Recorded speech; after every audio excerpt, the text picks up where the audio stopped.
আচ্ছা, সরকার পরিবর্তনের পরবর্তী সময়ে আপনাদের যে বক্তব্যটা আমরা শুনলাম তাতে মনে হয়েছে সব এই সরকারের দোষ।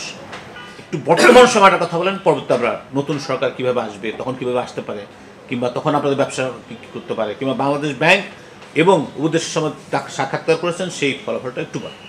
বর্তমানে বাংলাদেশে স্টিল শিল্প একটা ক্রান্তিকাল পার করছে এবং আপনারা জানেন যে এই স্টিল শিল্প শুরুটা তো অনেক আগে, প্রায় একটা প্রাচীন শিল্প, প্রায় 72 বছর ধরে এই শিল্পের কিন্তু বিস্তার।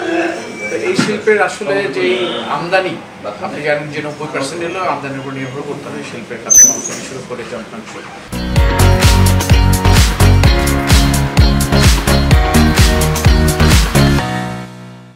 আমাদের এই শিল্পের জন্য আমরা যে পরিমাণে আমদানি করতাম, আমাদের বাংলাদেশে যে ব্যাংকে যে এলসি করার যে লিমিটটা দেওয়া হতো সেটা টাকায়, বাট সেই টাকাটাকে আমরা ডলারে কনভার্ট করে আমাকে এলসিটা করতে হবে।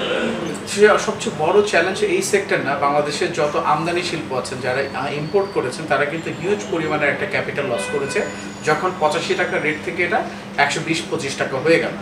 এখন এই যে লসটা করেছে, এটা ব্যাংক তো আর এই লস দেবে না, এখন সেটাকে লসটা বহন করতে হবে যেই ইন্ডাস্ট্রি তার মাল আমদানি করেছে তাকে বহন করতে হবে। আমরা বলছি না যে আমরা যে লোকসানটা করেছি সেটা আমাদেরকে মাফ করে দেওয়া হোক, আমরা বলছি সেটাকে সেই লিমিটটাকে, যত টাকা এক্সচেঞ্জ লস করেছি সেই পরিমাণের লিমিটটাকে আমরা যদি সেটা একটা ব্লকে নিয়ে সেটাকে আমাদেরকে একটা দীর্ঘমেয়াদী ট্রানলোন হিসেবে আমাদেরকে, সেহেতু আমরাও সেই সচল থাকলো আমাদের অ্যাকাউন্টসগুলো এবং আমরা সেগুলো মান্থলি ইনস্টলমেন্ট হিসেবে পেমেন্ট করতে থাকলাম।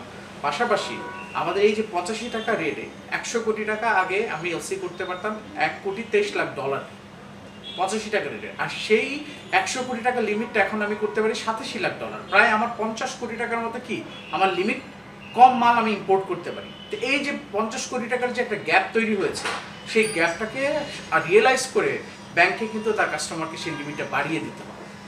একটা সময় দেখেন এই ব্যাংক কি আমাদের দ্বারা কি সারা জীবন ব্যবসা করে আসছেন 20-30 বছর ধরে, যে একটা কোম্পানি, আপনারা ধরেন যেই কোম্পানির বয়স 20 বছর হয়েছে, 20 বছর সে কোনো না কোনো ব্যাংকে তো ব্যাংকিং করেছে, সে আজকে তার বিজনেস গ্রোথ বেড়েছে, সে গ্রো করেছে, তো তার কোনো হিস্ট্রি নাই ব্যাকে তার ডিফল্ট করার মতো।